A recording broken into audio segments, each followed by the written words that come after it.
Look at that. Name is Pasha. Just Pasha. Very cute. They're a bit under the weather. Well, Pasha looks like Pasha's out in the Something- wildflowers too. And so how is mom and dad them being sick? Well, they're also sick. Oh, so there's 5 of them. Oh, all righty then. I mean, they're not, Austin's not sick enough to stop.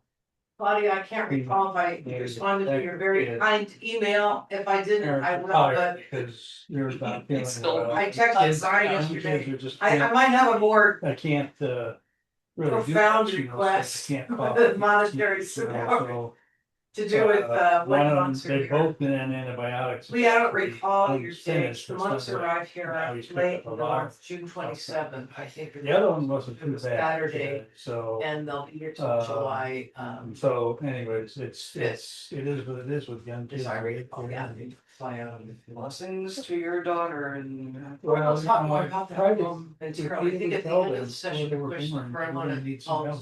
do a few little announcements. Okay, well, it's 11 now. All right, it's 11 o'clock, and Eventually. Hopefully. we're gonna start the session now. Gonna start by sharing a document because today is, last night was the full moon, I mean, the new moon, rather, sorry, I just did the opposite of what I meant to do. Today is the first day of the month where the 2 weeks where the Buddhist, in our Buddhist tradition, we celebrate the birth and enlightenment, our nirvana, also and enlightenment of Buddhist Shakyamuni. And nope, we're not gonna do that. Okay, so quite a few years ago, Mama Pasang very kindly helped us put this together in order to commemorate Buddha's birthday.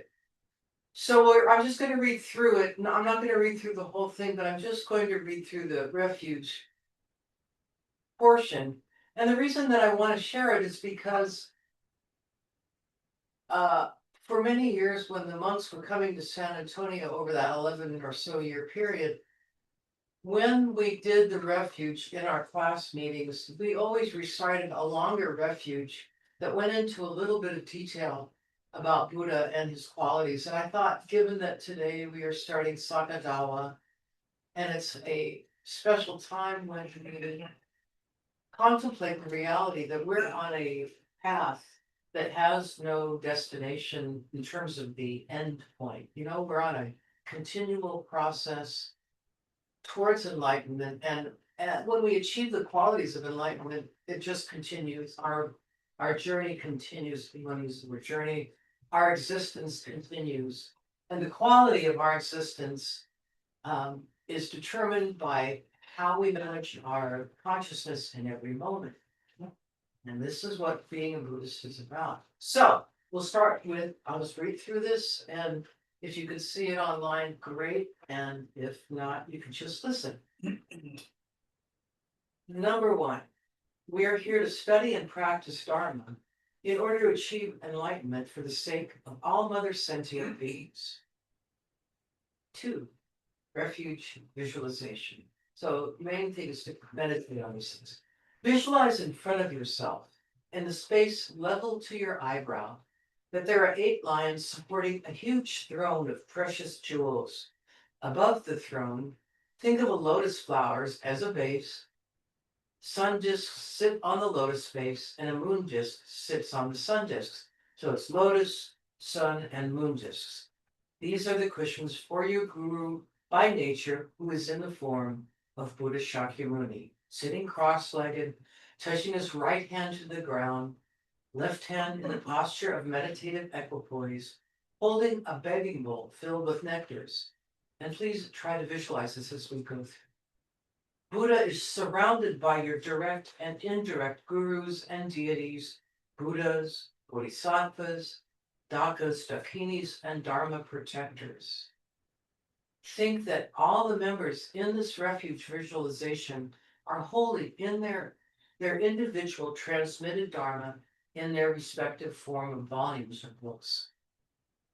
All the members of the refuge visualization are physically present in front of you and much delighted with you.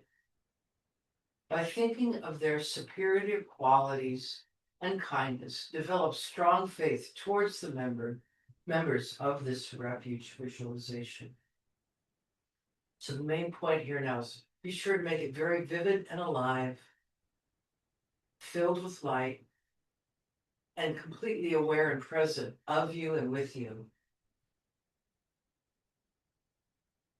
Then in Pali, the language that Buddha spoke, it said, here are the refuge. Buddham saranam gacchami. So if you can see this and say it with me, we'll say it 3 times. Buddham saranam gacchami. Dharmam saranam gacchami. Sangham saranam gacchami. And it's nice, Geshe. Sopa had us chant it a little bit like this. So the second repetition, we'll chant the second and third. Buddham saranam gacchami. Dharmam saranam gacchami. Sangham saranam gacchami. Buddham Saranam gacchami. Dharmam saranam gacchami. Sangham saranam gacchami.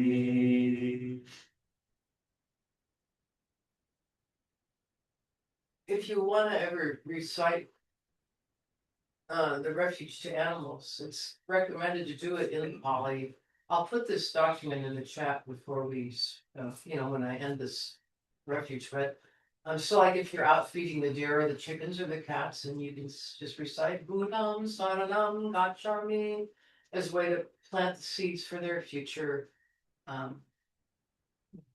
A little song for the wildlife. accomplishments. Okay, this is the longer refuge. I'm not going to do it in Tibetan, though we used to do it in Tibetan every 3 or 4 times a week with teachings. But I think it's important, and since the monks, and I'm sure Geshe Hima to this day, when they gather, this is what they do at the monastery.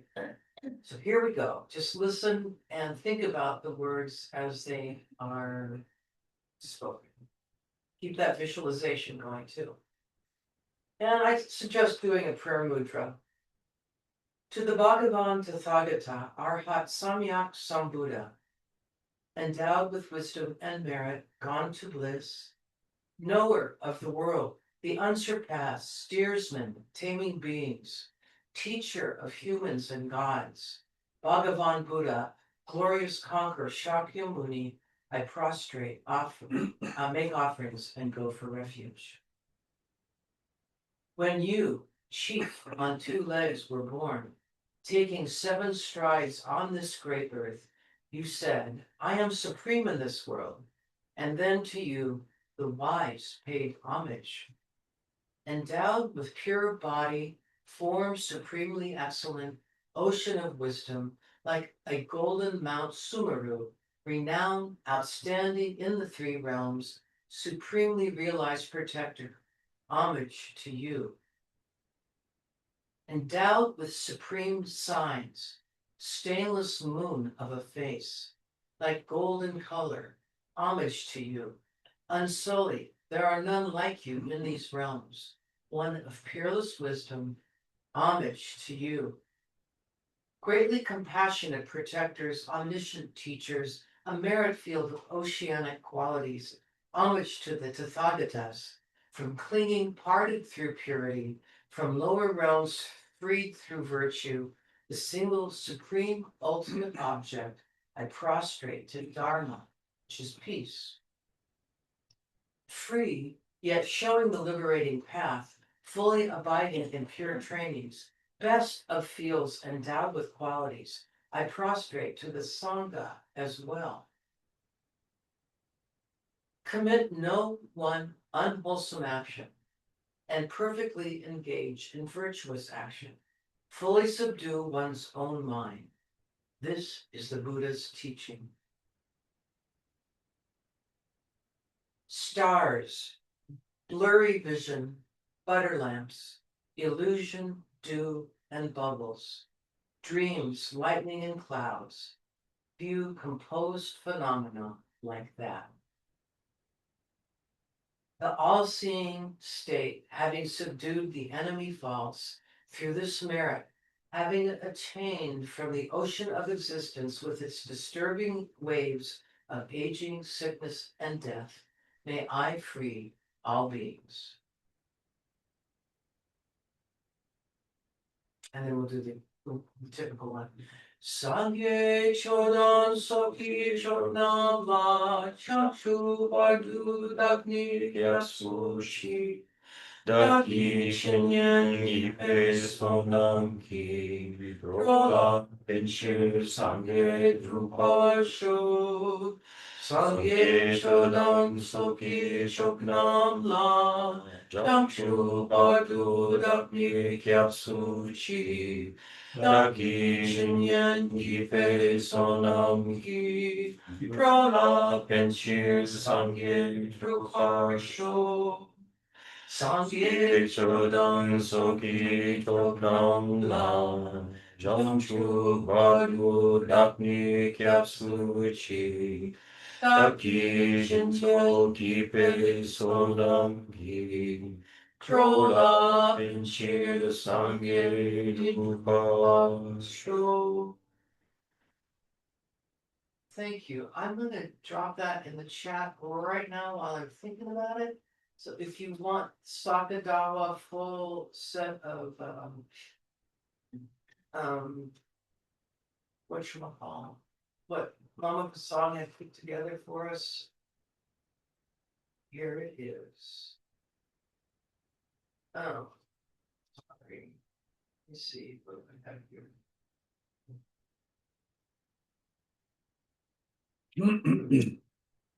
No. Well, somehow or another, it was. Oh, there it is. Okay.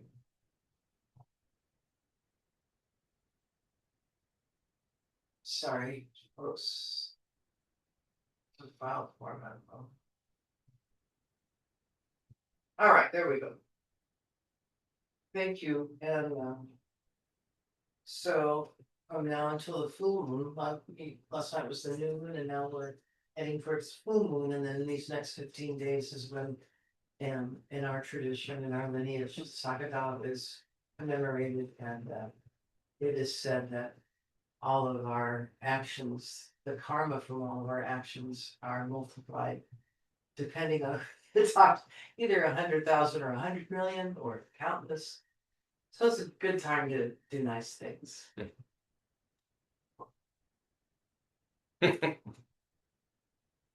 Okay. Yeah, okay.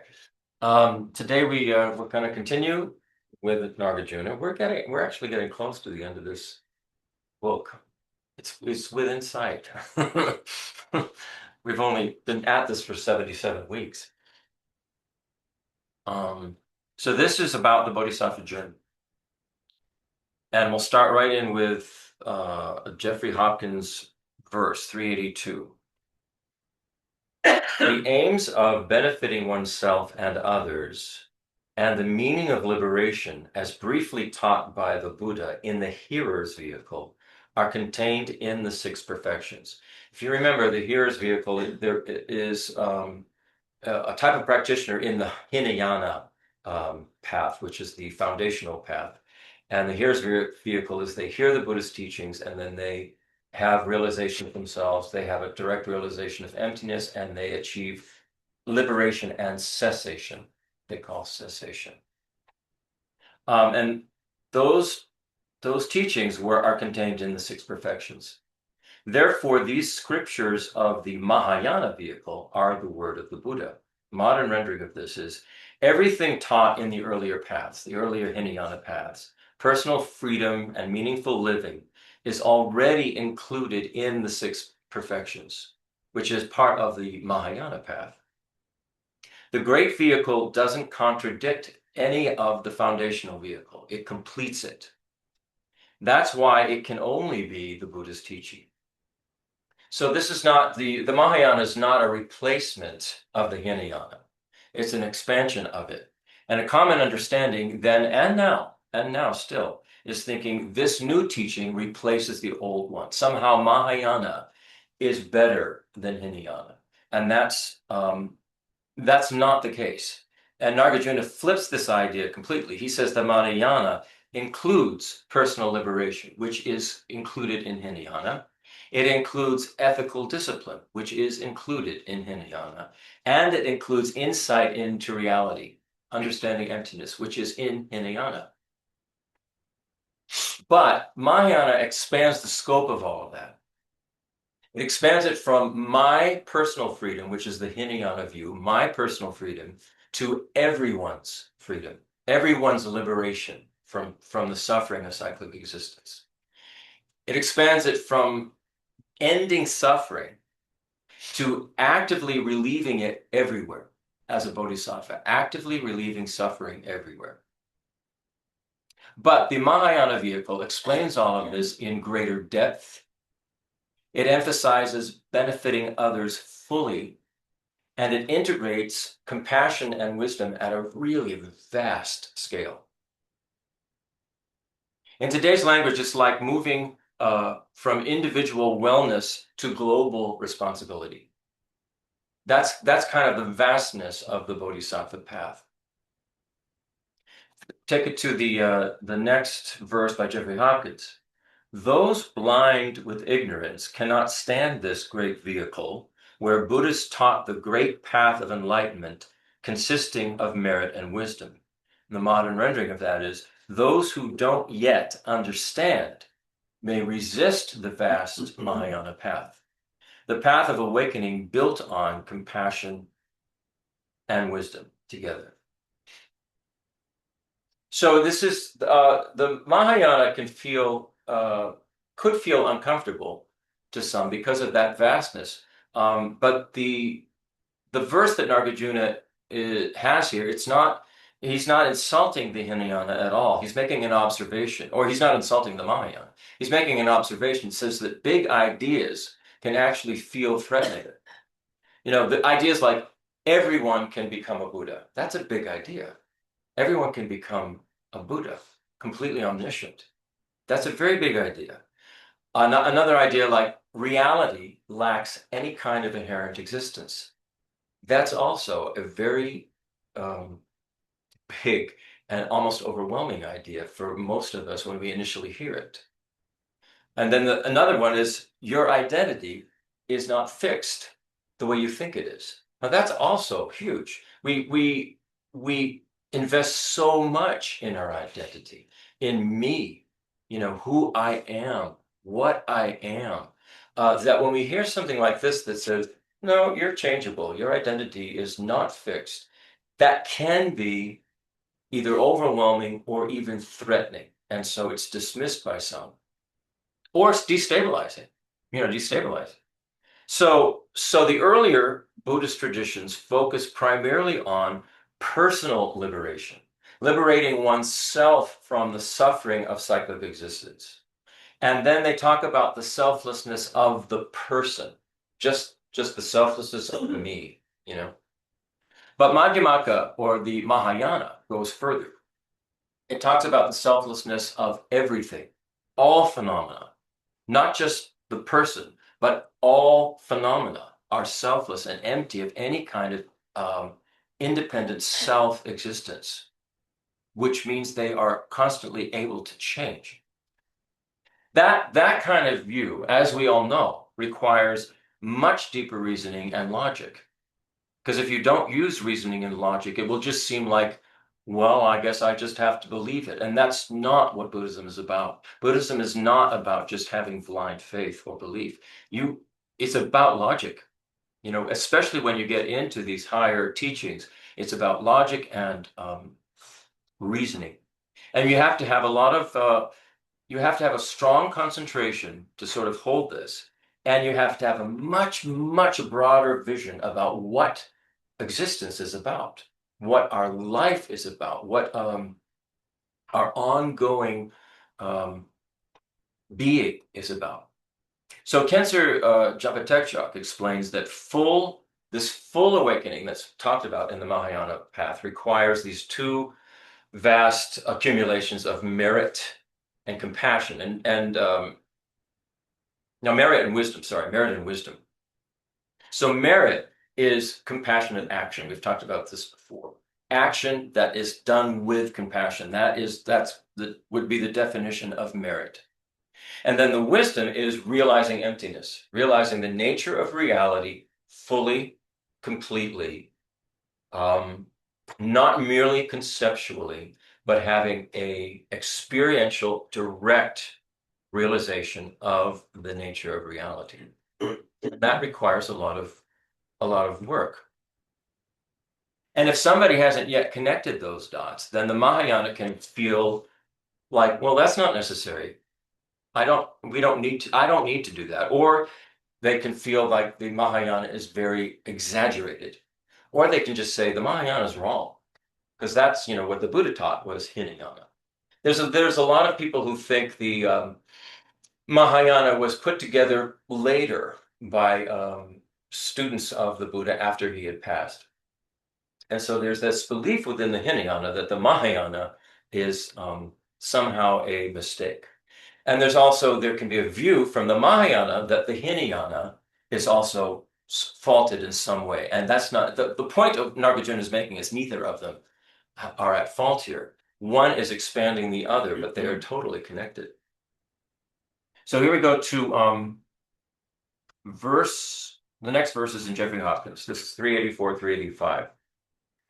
Conquerors, those are Buddhas, conquerors are said to have inconceivable good qualities because the causal good qualities are inconceivable like the sky. Therefore, let this great nature of a Buddha explained in the Mahayana be allowed.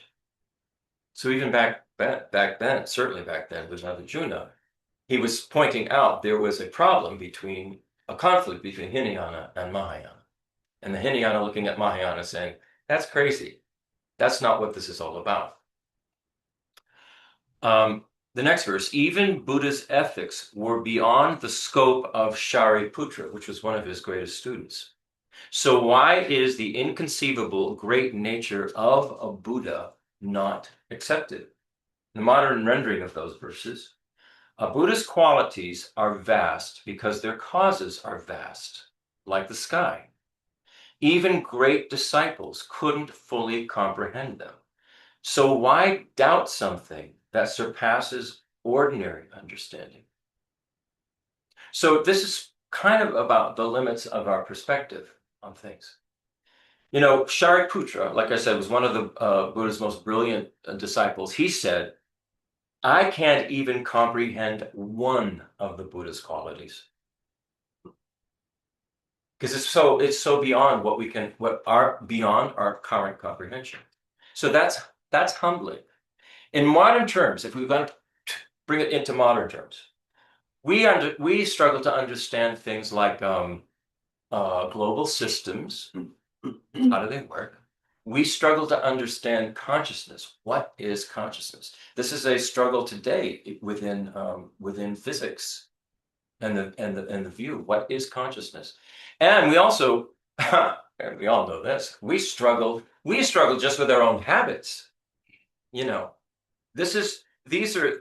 struggle to understand this. So how could we fully grasp then omniscient awareness? How could we? We don't even know what it is. How could we fully grasp boundless compassion that seems beyond our scope right now? And how could we fully comprehend limitless, skillful means to be able to help others? So we just sort of toss it off and go, that's ridiculous, only because we're talking from our perspective, our smaller view of things. Khyentse Japatechok emphasizes that the cause determines the result. If the causes are merit plus wisdom, then the results are vast, they're limitless, and they're beyond ordinary comprehension. So if we reject that, if we rejected that idea that that's possible, it would be a little bit like saying, I don't understand quantum physics, so it must be wrong. That's kind of what we get a little, we get too certain of ourselves, just simply because we don't understand something. So we think, oh, it must be wrong. But we all now know quantum physics isn't wrong. The scientists themselves said, we don't understand it, but somehow it works. So it's even beyond the comprehension of some of the scientists or the physicists of quantum physics. How does it actually work? All they know is that it does work. So that's a very good analogy we have in our modern day. So going to the next stanza, Jeffrey Hopkins, the absence of production taught in the great vehicle, the Mahayana, and the extinction of the other vehicle are in fact the same emptiness, since they indicate the non-existence of inherently existent production and the extinction of inherent existence. Therefore, let the Mahayana be allowed as Buddha's word. If emptiness and the great nature of a Buddha are viewed in this way with reason, how could what is taught in the great Mahayana vehicle and the other Hinayana vehicle be unequal for the wise? So that's sort of the hard to understand version a little. Yeah, that's beautiful. Here's the modern rendering. What one path calls extinction, Hinayana path calls liberation and nirvana extinction. The other calls non-arising. They're both pointing to the same truth, emptiness, empty of inherently existing. It's the same. Seen clearly, they're not different. The problem arises, and this we met early on in the early 80s. There was a guy, he worked at Dillard's, and he was a Buddhist, Theravada Buddhist, Hinayana Buddhist, really, from Vietnam? You're talking about Barak. Barak, where was Cambodia. Cambodia? And his belief was that when you become a Buddha, it's lights out. It's over. You're finished, done. No consciousness, gone completely. The liberation and the freedom from suffering is that you become extinguished. So the interpretation. The interpretation cessation is. The interpretation of cessation there was complete lights out, over with, you're gone, done. It's a lot like what many of us who are not following any kind of real spiritual path believe. When our body dies, that's it. It's done, over, lights out, finito. And this is the view of some of the Hinayanists. They don't see that what the Buddha was actually teaching in terms of cessation did not mean extinction. Is Theravada and Theravada is within the Hinayana. I think They call it foundational vehicle. Go ahead. Oh, no, I just, what is illuminated in more clearly in Mahayana and more subtle stuff is the reality of our consciousness is that it persists forever, which is a very difficult abstract concept, but we're so conditioned in our culture to think of things as having a beginning, middle, and end. And we're so conditioned to think about accomplishing or arriving at having gotten something. It's kind of, I find the more deeply I think about it, it's kind of can generate some sense of uncomfortability or almost panic that, like, wow, we just never end. Yeah. And This is what they're talking about. When you're talking about the vastness of this, it can be a little off-putting at first, because it's not what we're used to. What we're used to is thinking, because of the, our way our bodies are constructed and our sense consciousnesses, we're used to thinking there's an objective world out there that exists exactly the way it appears. And we've talked about this a lot. And physics is talking about this a lot. And we've through reason and logic have come to the understanding, I think many of us, that no, that's not really the case. Just because our particular sense consciousnesses see things in a particular way or experience them in a particular way doesn't mean another being's sense consciousnesses experience the same thing. So we bring all of our own, I don't want to call it baggage, but we bring all of our own perspective into everything and say, that's the way it is. So we're very limited in the way we can perceive how vast the universe is and how vast consciousness is. There's even now, I mean, what's happening now in modern physics is very helpful. Many physicists are now looking at, there was a whole school of thought that said consciousness arose from the brain. It arises out of matter. But now there's a view that's saying, especially when you look at these variances of consciousness, different appearances to different consciousnesses, you begin to understand, you know what? Consciousness actually must be foundational to all of this. Because if there was no consciousness, it means there is no experience. And if there's nothing to experience, what's the point of having all of this objective stuff that we think inherently exists out there the way it appears?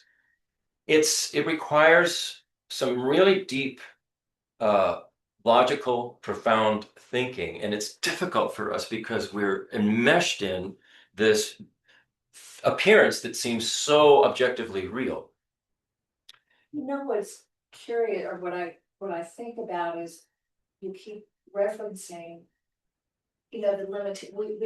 We understand all this because of our, we have the view we do because of the limitation of the apparatus that we live in, our brains. And as we're growing in understanding this and some little glimpses of experience, which many people have, and some of us may have or have not, but and some beings, I think, may be coming with it. The evolution of this species to understand that is curious to me because I know there is understanding of it. With some people we can't, but some can. And how that is showing up in how we're evolving physically and being able to perceive it.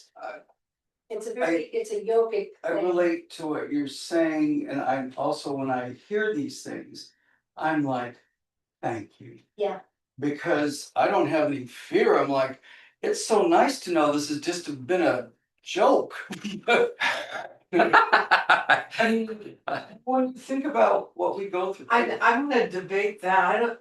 I think in a way what it makes is that everything we're experiencing is even more important because it's shaping our direction. well, it's chased me all the way over to this side. So it's The mundaneness. how we focus our mind every single moment is so important. If you think of it this way, Yeah. so I would debate whether the word joke is a. Well, I meant that to add a little levity to the seriousness of this conversation, but it is not, to me, I just almost want to cry. That this is just wonderful. It's not, in other words, it's not disturbing you. You're not, No, I'm not you're just going, going, thank you. like, Yeah. and that's why I say this has just been like attachments, clutches, all these things that we just keep spinning and just going around the gerbil wheel, and if we can find a way to release those attachments to the materialistic world that we see all the time, then you'll be able to realize this is just magnificent.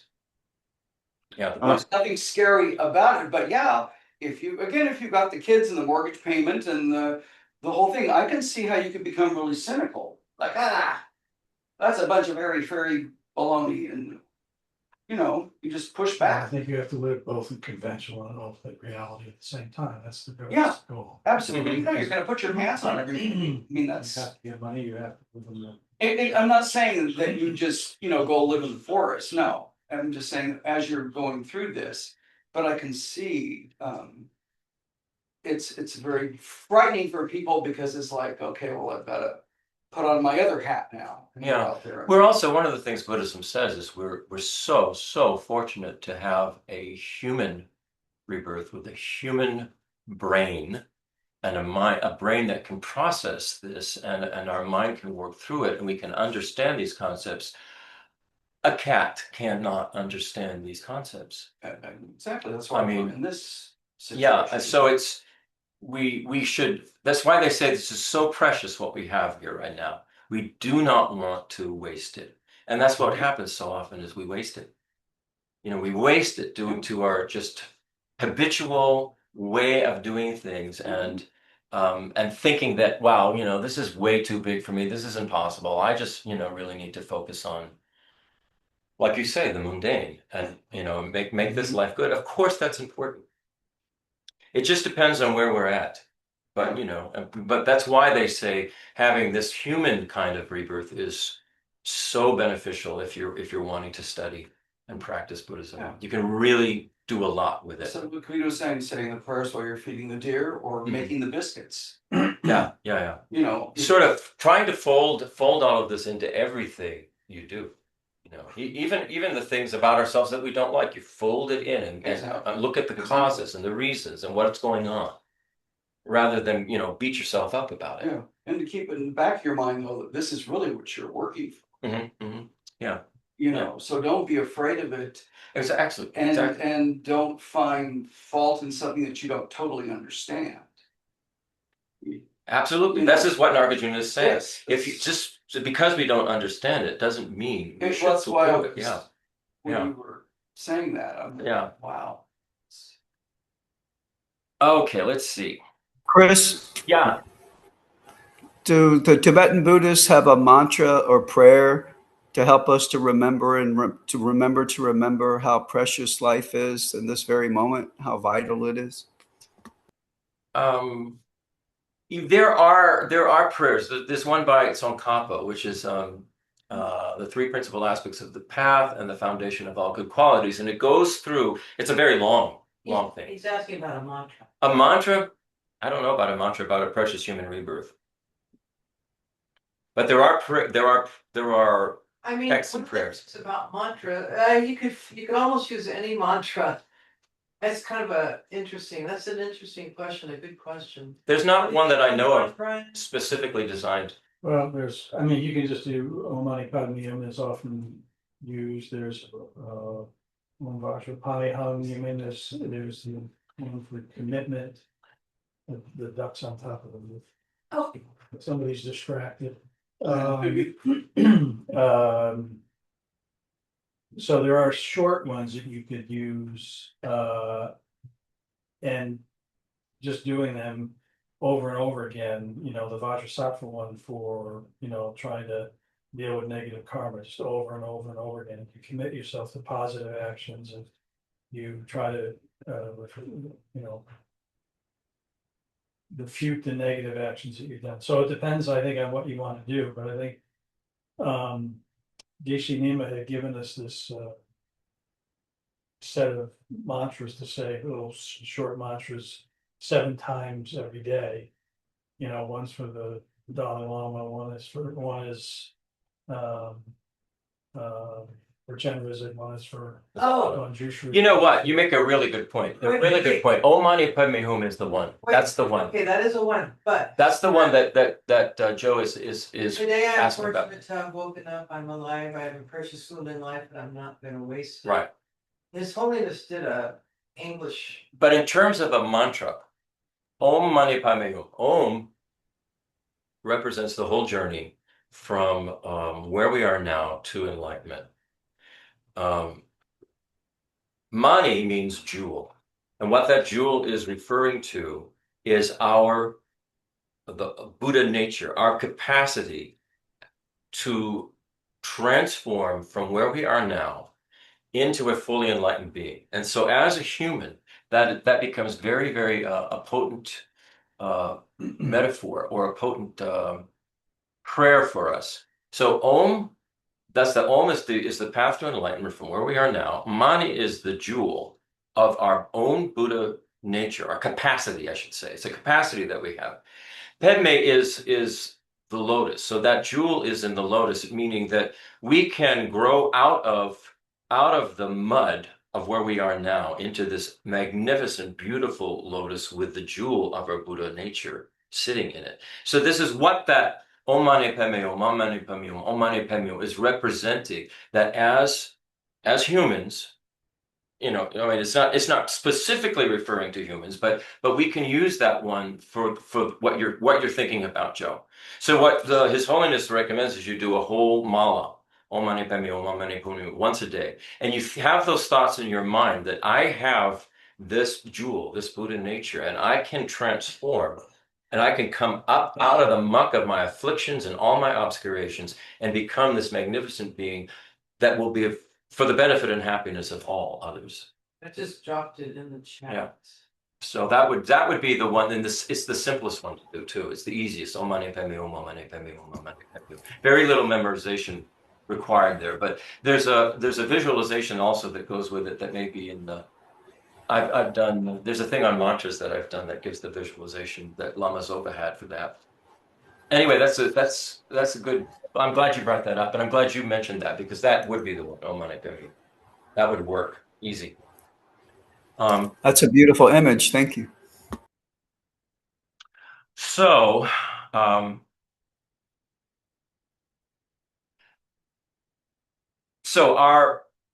so we're going back to what we're talking about here is that Kensur Tekchuk says nothing arises independently, and all that takes is logic to realize that's absolutely the case. Nothing arises independently. Nothing exists inherently from its own side independently. Nothing exists that way. And everything is a dependent arising. And as a matter of fact, it dependently co-arises. Everything dependently co-arises with everything else.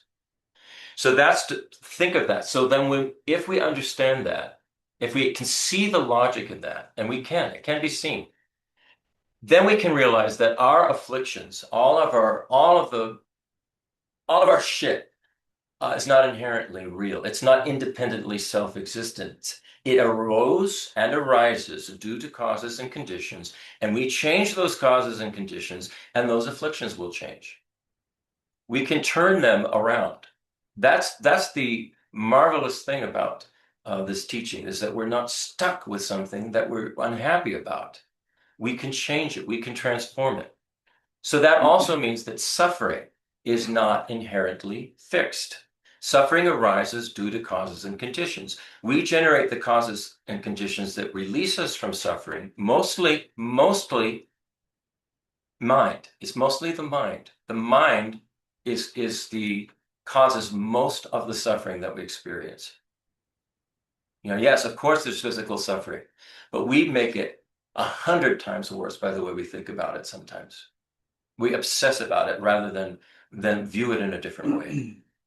And then that means also that the liberation from all of this cycle of suffering, is then possible. We can free ourselves from this, generating the right causes and conditions, and therefore we can help others do the same. So there is logic to that, but it takes real sharp thinking and real investigation to see that logic. So in modern terms, reality is more like a network rather than a single object. This is reality. Reality is actually an interconnected network. And we should think of it more like that. So once we see that, then our clinging to certain things can loosen. Even our clinging to our distorted view of ourselves. Oh, poor, bad, pitiful me. We can let go of that clinging. Also, we can let go of the clinging of a very puffed up ego. Oh, I'm great. I'm better than everybody else. You didn't get that way on your own. Nobody does. So it's a very stabilizing view to have. And so then freedom becomes possible. Absolutely becomes possible. So the next verses, Jeffrey Hopkins, What the one gone thus, referring to the Buddha, taught with a special intention is not easy to understand. Therefore, since he taught one as well as three vehicles, there are three vehicles. So the three vehicles are the foundational one, which is Hinayana. Then there is the great vehicle, the Mahayana. Then there is the tantric vehicle, the Vajrayana. The Vajrayana is for those who have a very a clear understanding of emptiness and the nature of reality, and they have a genuine bodhisattva intention. They have bodhicitta, in other words. They want to benefit all other beings because they see that we are totally interconnected. That's the only thing that makes sense. So then the Vajrayana, or the tantric vehicle, is can be for those kinds of people a fast track to enlightenment. You use the understanding of emptiness, you use the bodhicitta, and then you use the various things that are taught within the tantric path to achieve a fast track to Buddhahood. So those are the three vehicles that the Buddha taught, and they were for different levels, and which was very skillful actually for him to teach that way. So therefore, since the Buddha taught one as well as three vehicles, you should protect yourself through neutrality. There is no fault with neutrality, but there is fault from despising it. How could there be virtue?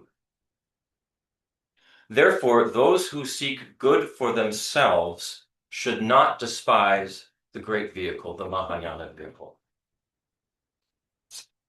So the modern rendering is Buddha taught different paths for different people. If you don't understand one, don't reject it. Stay open. Dismissing it creates harm. Neutrality protects your growth. So this is also something we should remember for our modern times. To have intellectual humility is actually a spiritual strength. So in today's world, we live in a time of very strong opinions. I think we can all agree on that. We live in a time of very strong opinions. We also live in a time of very quick judgments. You see something, I don't like them. Stay away from those kind of people, right? And then we live in a time now, because we have the internet and everybody's online, we have this online certainty. This is the way it is. And it's going to be that way for the next 2 weeks. And then it's going to be another way. And this is the way it is. So there's this constant certainty about how things are. And Nagarjuna is offering a different approach to that.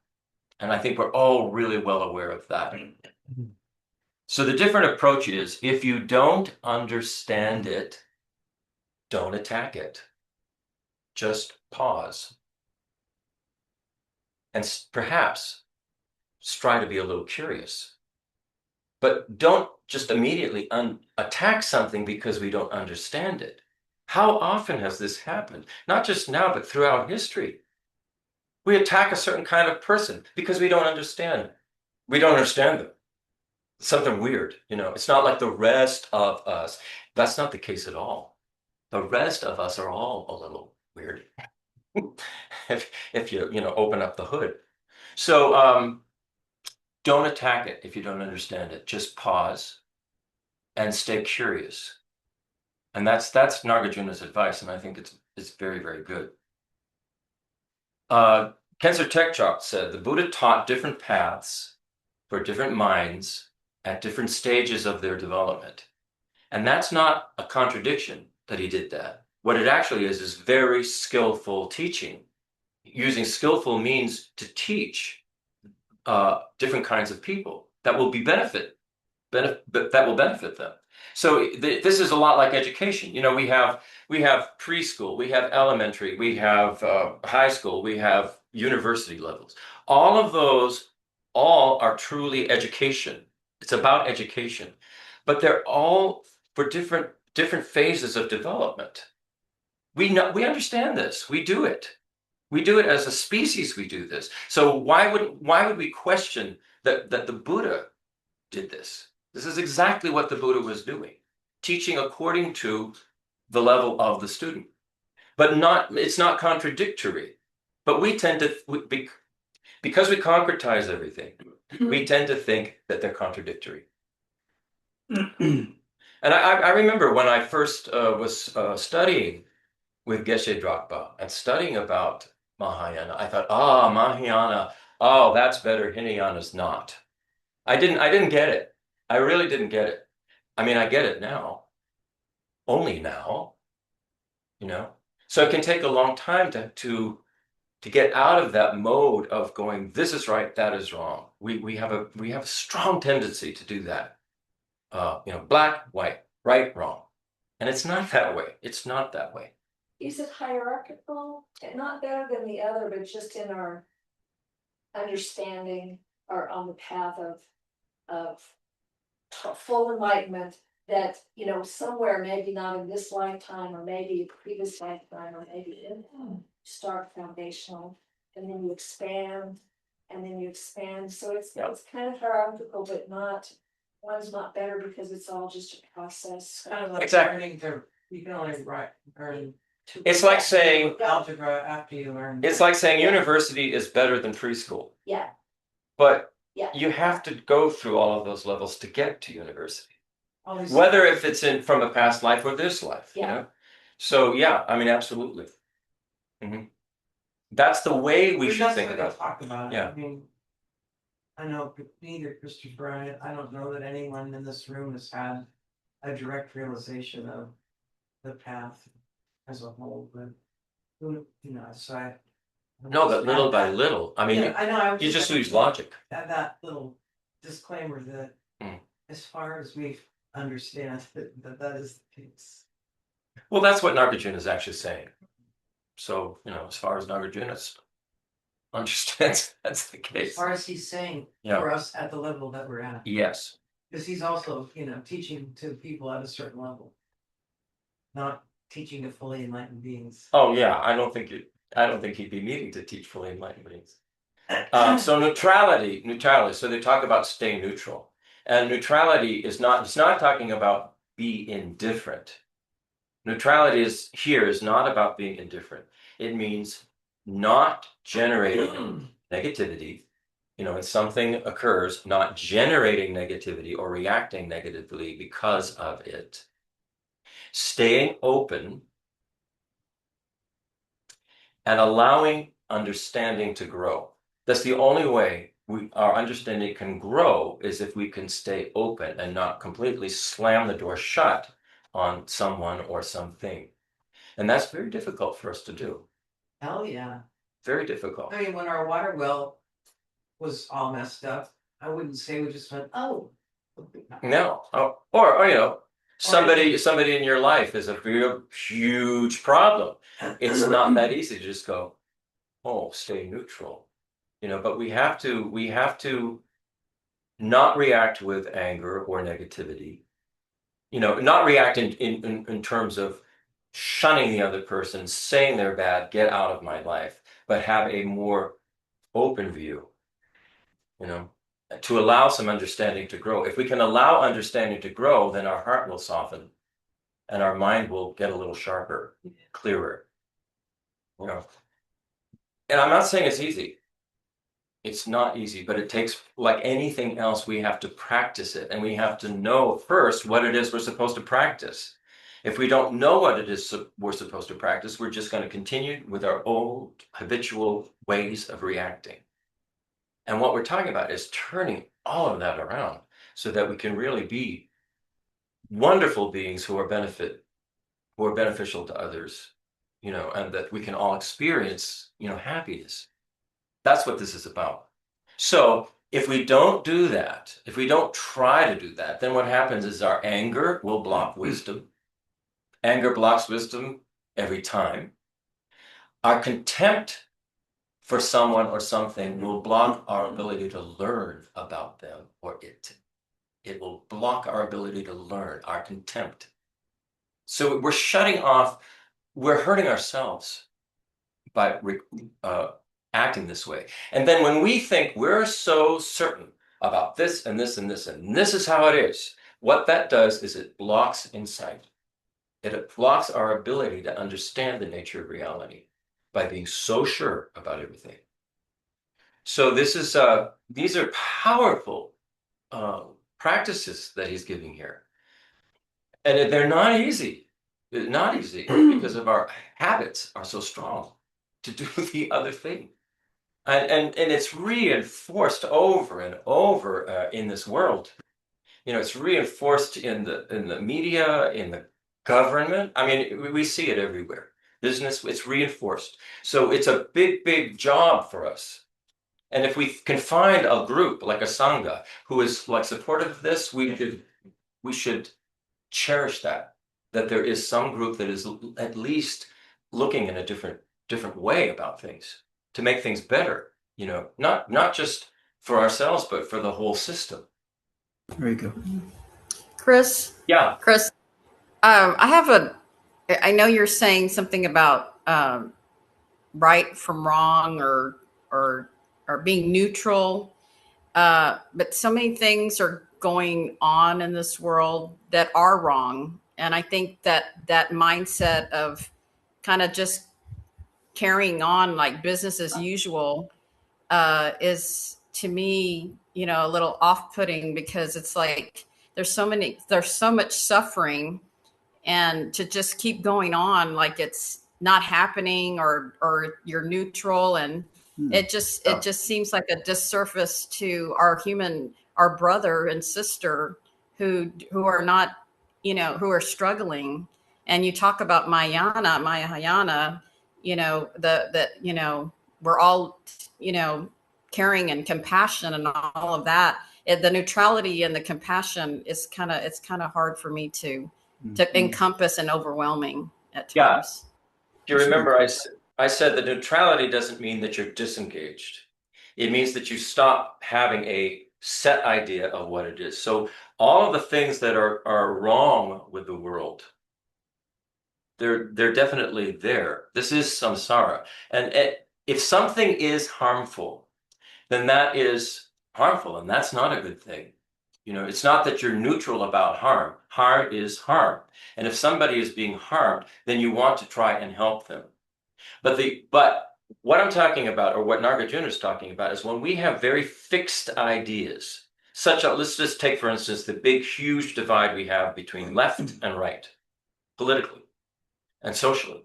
We have these very, very fixed ideas. And those fixed ideas then labels everybody who has a particular politician that they follow or something. They are crazy nut jobs. And the other side does exactly the same thing. So this is not helpful. These kinds of responses and reactions are not helpful. We may think they are. We may think we're doing the right thing by going out and protesting such and such and this, and end this and stop this. When has it ever helped? These protests can very easily turn into violence. I've seen it. And what helps is having a very balanced mind and seeing that these are all just points of view. Yes, and they create harm, definite harm, when people follow through with that. And then they're hurting one another and killing one another and doing all of these horrible things. And then it just creates this big mess that we see. So our job is not, as neutral, is not to just be disengaged and not care. Of course, the whole Mahayana is about caring. It's about having compassion, wanting to stop the suffering. But the way to do it is not through attacking. It's not through attacking the other side. It's not through saying, you are wrong, you are bad. When has that ever helped throughout history? It's never helped. And so many times when we've said, you are wrong, you are bad, we turn out to be mistaken. We understand later that, they're just different. They're not the same as me. They're just different. So there's ways for us to understand one another that bypass all of the stuff in the media and social media and everything that we're being told what we should do. We can bypass that and go directly to whoever the person is who is, who we've been told they're a bad person, stay away from them. Like I think I said last week, this has occurred in our own family. Our own family was divided because of along these political lines.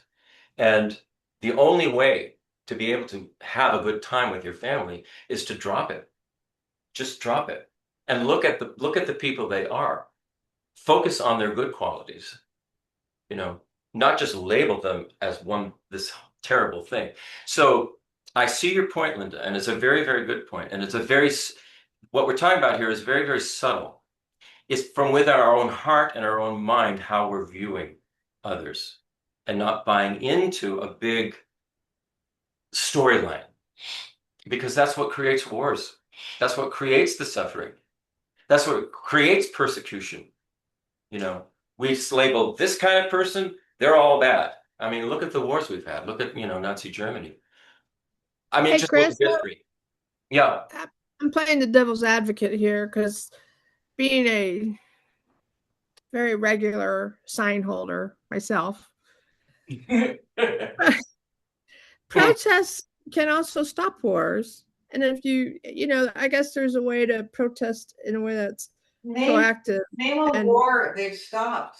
I can't think of a war. Single war. I can't think of a war that was stopped by protests. I mean, serious. What war are you? Well, I think that one example that comes to mind is, for instance, let's take the Vietnam War. Eventually, one of the things that led to it was the change in public opinion that was brought about by the protest of a lot of young people across the country. And then the protest for, the Civil Rights Act and all the marching and activism that went on during the civil rights era. I mean, the pendulum kind of swings back and forth like it's currently doing now, unfortunately, in terms of voting rights. But I think you can be public about your ideas that the things need to change in a more positive way. Sure, things can go awry, as they often do, but I think to not engage in what you hope is a way to make the world a better place, there's different ways to do that, and one way to do that is to protest. Yeah, and we have a right to protest, and I agree with that.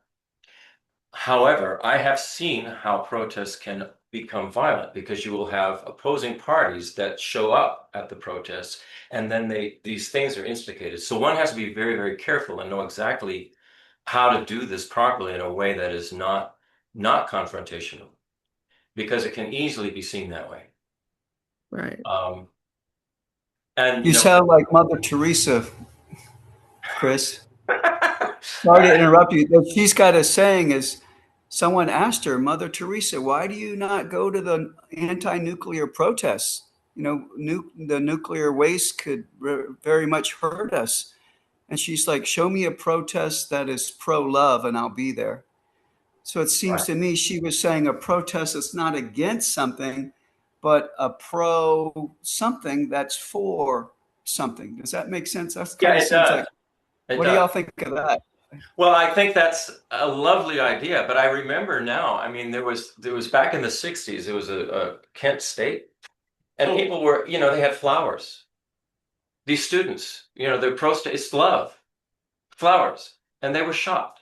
Some of them were killed. Yeah. It's like, wow, I'm just saying, be careful.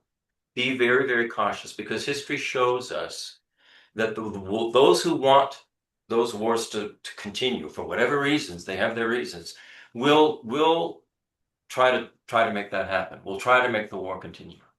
So I just be careful, be cautious, is what I would say. And then in your interpersonal relationships, when you're with other people who may have a different point of view or a different way of thinking or being or expressing themselves, rather than immediately judge it, just stay open to it. Be curious about it, rather than harsh and putting them in a particular group or camp that, we've been told we should do. It's about prejudice, not to be prejudiced. Don't prejudge, question, So that's, it's a difficult, we're in a difficult time, but this is samsara. It's the way it always has been. It goes through cycles like this. And when Kavita and I were saying, name a protest that hasn't, that has actually worked, we see all of these protests and certain things very gradually get better over time, but lots of people have to suffer because of it. Many, many people are killed and die because of it. And then it seems like this other force that is always trying to make control the wars. It's all about power and money, and, it's very, very difficult for us to see through what's actually going on. So I try and maintain an open heart and a clear mind, and be cautious, I guess is what I would say. So that's good. Yeah, can we shift from rejection to curiosity?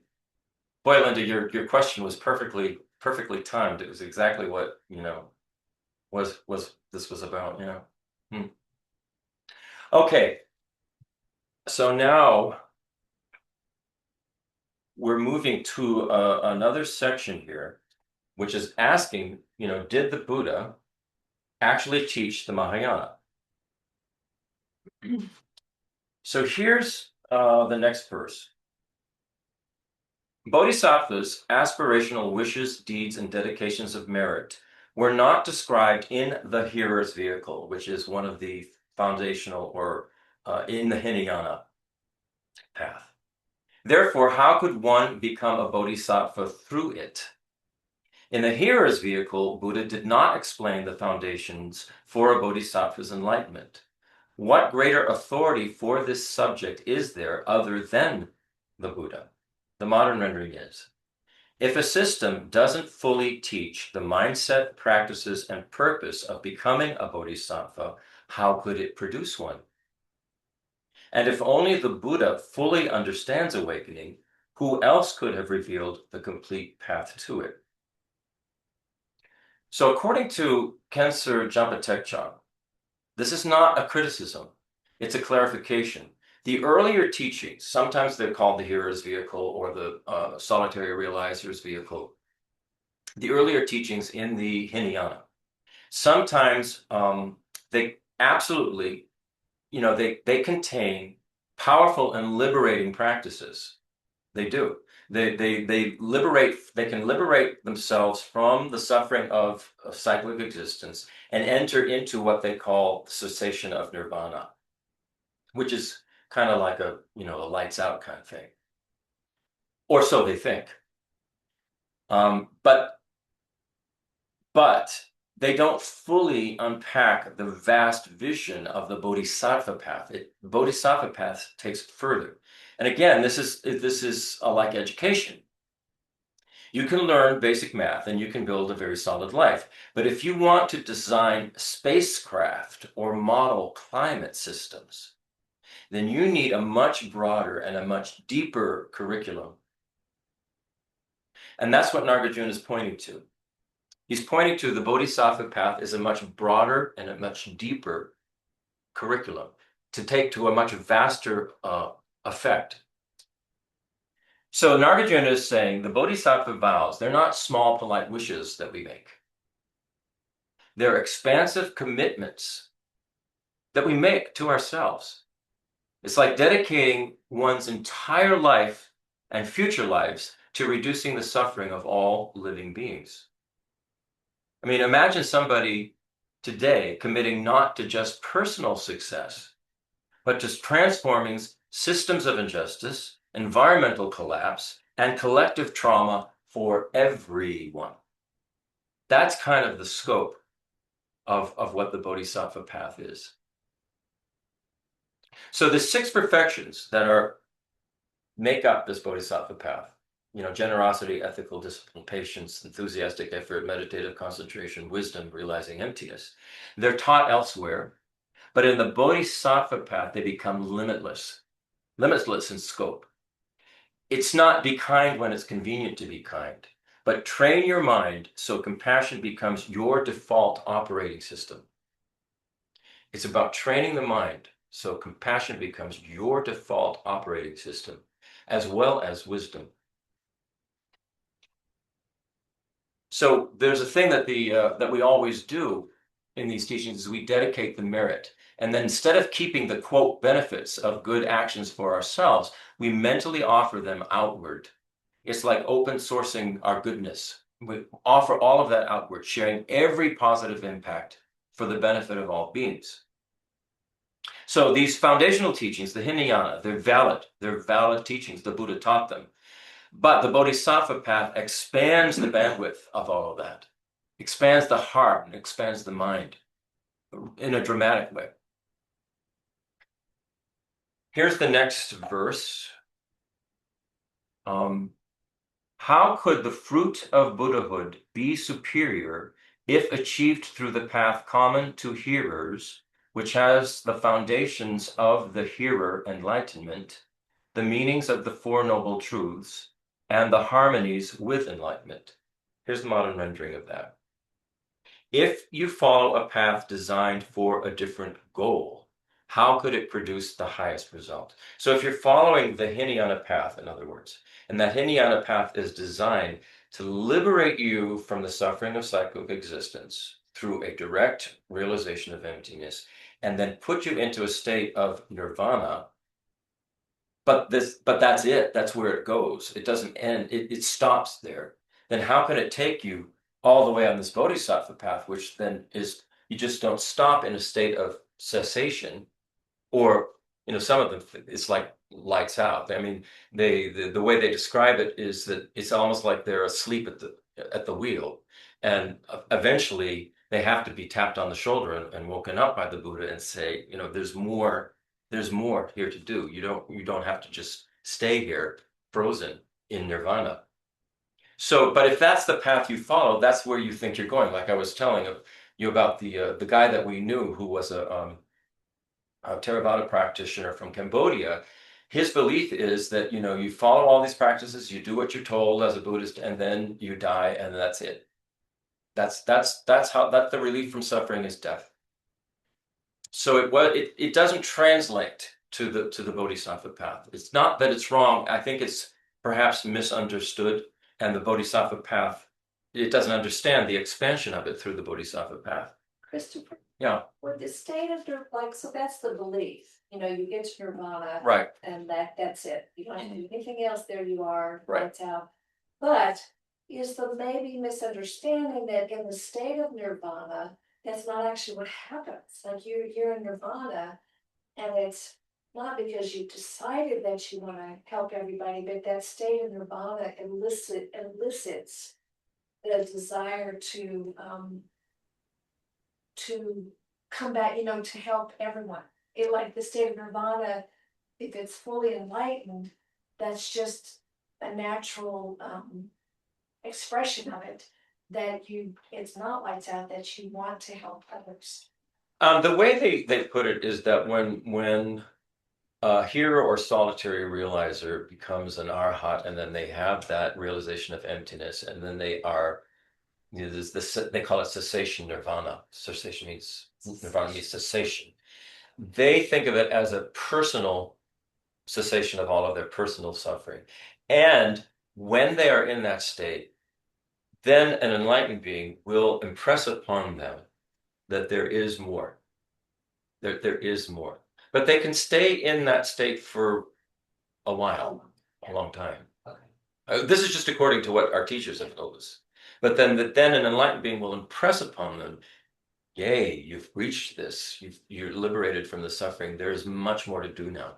And they say it's more, our teacher said it's more difficult for somebody who has gone through that Hinayana path, thinking one thing, and then realizing there's a whole other thing to do that has to do with all other beings, for the benefit of all other beings, not just personal. And so they say it's actually more difficult for them to relearn that and go through that.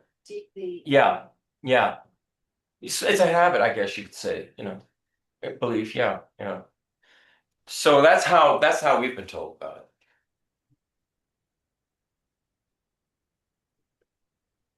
So the modern rendering of what I just read is if you follow a path designed for a different goal, how could it produce the highest result? So it's like having the same tools, but you've got a different destination. And so this is a very subtle point. This is a subtle point that you bring up.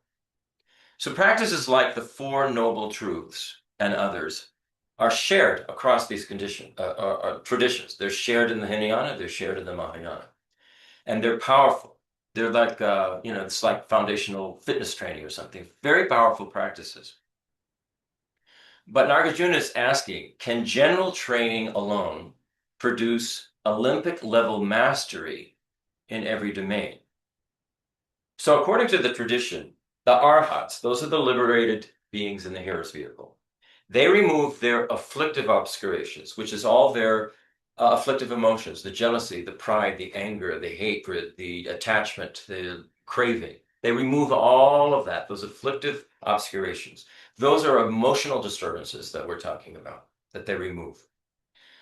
Buddhas, an enlightened being, removes both afflictive and cognitive obscurations. Cognitive obscurations are the subtle limitations to having omniscient awareness. Those are cognitive obscurations, which are not removed by the arhats, the hearers, the solitary realizers, because the path doesn't actually teach that. It takes them to that point, and then there's more to do. So in modern terms, it would be the difference between ending your own suffering and then developing the capacity to understand and help all beings in all situations without limit. It's huge. So it's asking us to turn away from just the idea of me, my personal happiness, my personal liberation, or even turn away from the idea of just my personal happiness and liberation and that of my friends and family. Those are the ones that I love and that I like. It's saying it's for all. And it's not just humans. It's for all beings. All beings. This would include Buddhism has no problem with space aliens. None. No problem with anything like that. It's a big, big, big universe, and there are all different kinds of expressions of consciousness. We seem to have a problem with it on this planet, but less and less so. I think we're getting more and more used to the idea. All right, the next, wait a minute. Okay, we might make it. We might not, we might. Let's see.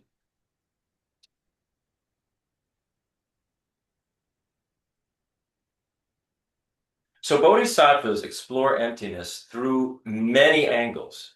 The hearers and the solitary realizers, they understand emptiness through a more limited set of reasonings that they have. And the bodhisattvas explore it through many, many, many different angles, and they develop a much more flexible, communicative understanding. They can relate it, they can teach us about it in a much, much deeper way. So it's like knowing one way to solve a problem versus understanding it so deeply that you could explain it to anybody at any level and help them. So this understanding so deeply, that's what happens with the Bodhisattva path. There's an understanding of emptiness that's much, much more profound and deep. It's related to vast compassion. It makes vast compassion logical, actually. So,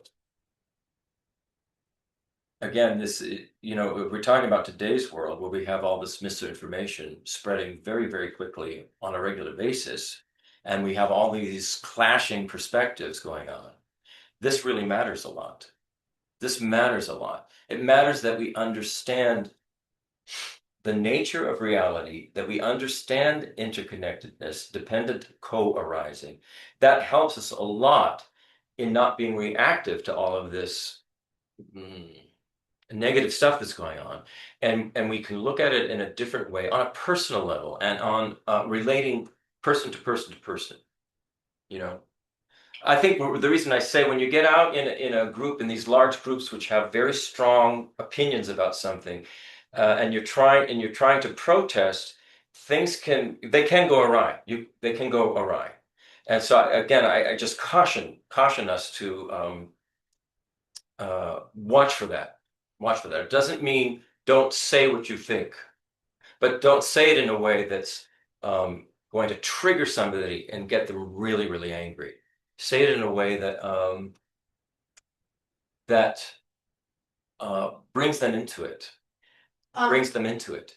Just to inject, I don't know what, into that conversation is the idea that if you are in a position of power and influence and have been conditioned your whole life to feel responsible for what happens in the world politically and economically and infrastructure and all that, I mean, I think we need to be very realistic about the mindset of the individuals who feel that it is their responsibility to just decide things such as when wars start and when wars end. Be realistic that there's an agenda way beyond what we're talking about, and just to be realistic, that's the realm we're in. And Yeah, I would say that's the realm we're in, and recognize that. Most importantly, and this was the Mother Teresa business in a sense, we have so much good we can do in the sphere of the individuals we're around. And I would almost say for myself, if I'm still short-tempered and snarky with Christopher, what do I think, isn't that I don't know. It's the macrocosm, microcosm. Yeah, yes. I think, that would be well worth my examination, and since I could make an immediate difference in the cosmos. Yeah. Right now, I don't know. I mean, I'm not. I mean, Lee's point is well taken. I Yeah. still, we could get into a deeper conversation about the timing and what really is going on, but what do I know? What do we know? Space aliens. All I can ever go by is just look at the results, what's happening, and then I go, all right, what's happening is. The other thing too is, I mean, we don't talk much about this, but we are meant to. The way we purify the samsaric realm, if you will, is to picture it as purified. And I just read this in my notes from Geshe Drachma that we get attracted to cyclic existence. And in our case, specifically the planet Earth, because we see it as attractive and something worthy of our time and attention. We become attached to the goodies that we think we can experience in this realm. And what I saw in my notes was that once we get, if you will, attracted, then what actually holds us in samsara, this is exactly what he said, was the anger that arises when something isn't the way we thought it was. And he went into more detail, but it was the anger itself. The anger itself is what traps us in the cyclic existence. So there's where that's where the. Yeah, it's those afflictive obscurations trap us. And then the cognitive obscurations, not under truly understanding. Yeah, well, that's how you Authenticity. depotentiate the complex in terms of attachment. But I mean, the point being is, you think it's something you want, Right? You get drawn into the existence, And then it turns out not to be. And then when you see that it is not what you thought it was, and more complicated, and we go into that, then the anger is what energetically keeps your, times your energetic body, the channels, the knots, the winds, the chakras, that all becomes like a net, an animal trapped in a net. Yeah. So it's kind of an interesting. It is interesting. Yeah. That's a much deeper view coming. Yeah, from Geshe Drachma. Yeah. Yeah, I remember that. That was beautiful. Yeah. Thank you.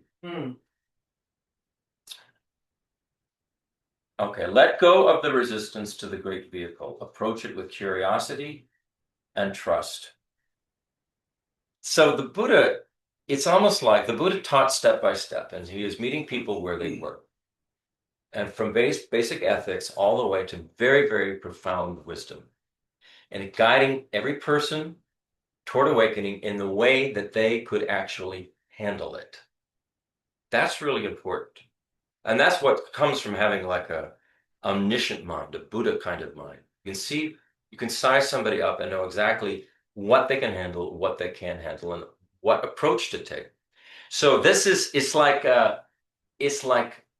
he's a master at skillful teaching, skillful teaching. So Buddha did not teach one size fits all. He taught like a master educator for beginners. And this is very relevant for all of us because at some point, we were beginners in this. For beginners, focus on ethics. That's the first practice they gave us. Focus on ethics. Don't harm, do good, be of benefit. If we do this, it will stabilize our life. That's the first teaching the Buddha gave. Ethics. Practice them. It will stabilize your life.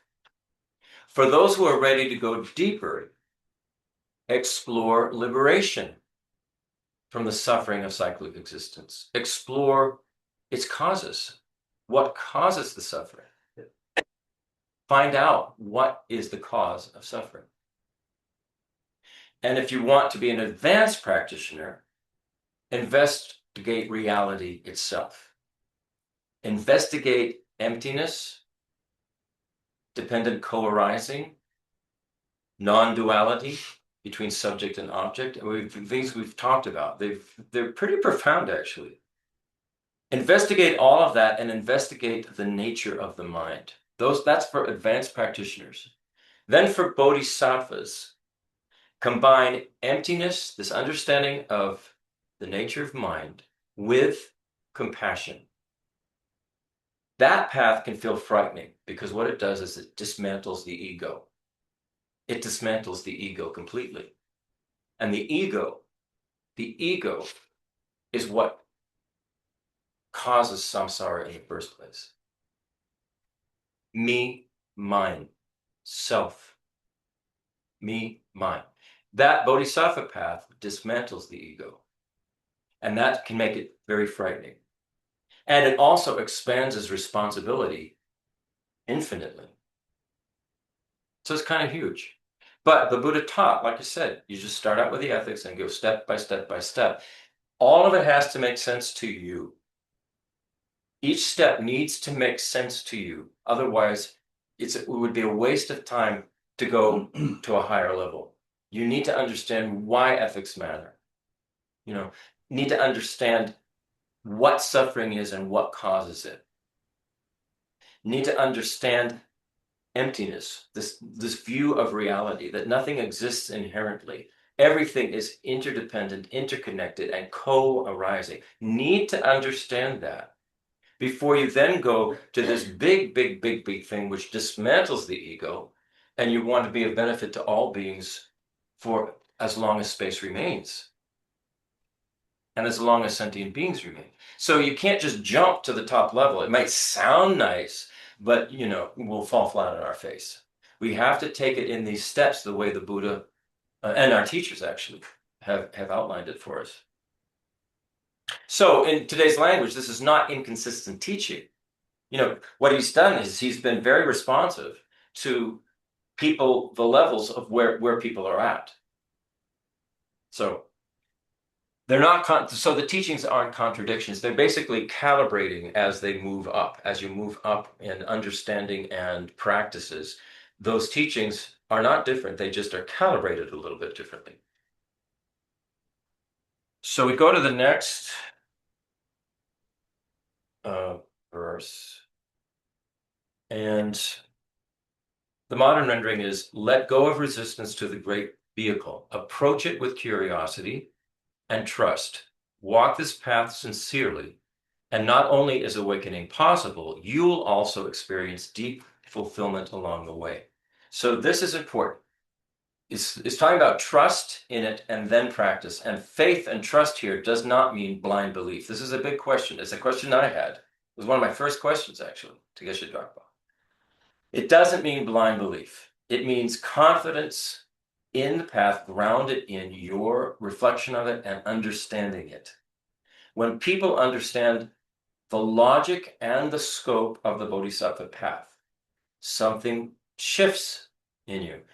You become less cynical about life. your motivation about what is possible and what you want to do with your life expands much more than just, having a great job and a good house and kids in college. It's much, much bigger than that. And the practice then, as you go through this, practice becomes less and less of a chore, and it becomes a joy. It becomes a joy to practice this path. So that's where it goes. And Nagarjuna, interestingly, adds to this in the verse. He says, happiness, worldly happiness, naturally tends to arise when you practice this, just naturally, because you're no longer pulled back and forth by all of these afflictive emotions and our misunderstanding of things, our confusion. It's a side effect, basically, of becoming very aligned. So let's see. I think we'll go to the last. Oh, we're done. Okay. Let's see. Is there anything nice we can say here? It's a lot. You said How wonderful. Okay, this path is now called a higher path because it integrates, not because it's labeled higher, it's because it integrates everything. It integrates our personal transformation, it integrates universal responsibility, and it integrates ultimate reality. And the most encouraging part of that is this path is not reserved for saints or scholars. It starts right where we are right now with our next intention, our next action, and our next moment of awareness. So we can start right where we are. Okay. I think it would be good for if you did the dedication. Okay. In all our lives, we may never be separated from perfect gurus and so enjoy the magnificent Dharma, completing all the qualities of the stages and levels of the path, may we quickly attain the state of Vajradhara, which is primordial Buddha. Basically, what Buddhism is saying is we arise out of this clear light mind, but we don't recognize it. We don't recognize it. And the Vajradhara, when we arise of Vajradhara, it's like meeting again and understanding and recognizing who and what we actually are. And it's and how it can be a benefit to all beings that way. So here's dedicating this so that we all can reach that. Hallelujah. Okay, you have any? Did you say you had announcements or something? No? Just reminders Okay. that, and there will be more. There's already stuff on our website about both. Geshe Nima is giving a session on Saturday morning, June 6th. It's, I think, That's an email. it's in the morning. It's in the email, but it's also on the website under the Geshe Nima schedule. But we'll keep sending out Yeah. the email. So that's for people who are interested in getting involved in his 1 year concise presentation of the Buddha path that he plans to commence when he's here in the fall. So that's coming up late. That's coming up June 6th. Then from June 27th through July 5th, we will have the 3 months here creating the Sand Mandala. This will be the Buddha of Compassion, Avalokiteshvara. And so we don't have the exact timing of the beginnings, assuming there's going to be a public beginnings ceremony, if you will, or ritual, and also a closing. But in between on those days, I think we've established 11 a.m. to 4 p.m.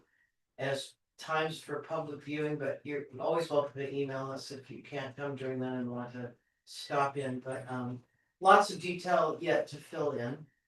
But it will be here and it'll be getting constructed here in the shrine room that we have set up. And so that's going to be fun. If by chance you're in town June 27th to July 5th, and you think you have a little bit of time to spend with the monks, one of the things that is really helpful is to have people making sure they have what they need, meals and personal items, and just things that we may not, those of us that are here will be much more focused on the logistics, the setup, people coming and going.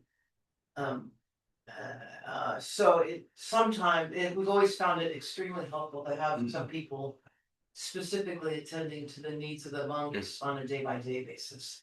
So let me know by email or text if you have some time during that. And we'll have more details on that as we get Yeah, closer. not too much on. Adopted one. Okey-dokey. Okay, thank you, everybody. Great seeing you. Great discussion. Thanks for all of your comments and questions. Is wonderful. Thank you. Thank you. Yeah. Have a good week. All right. Stop recording. Recording. Record. How do I stop it? Maybe I stopped it. It won't stop. I know. Stop recording.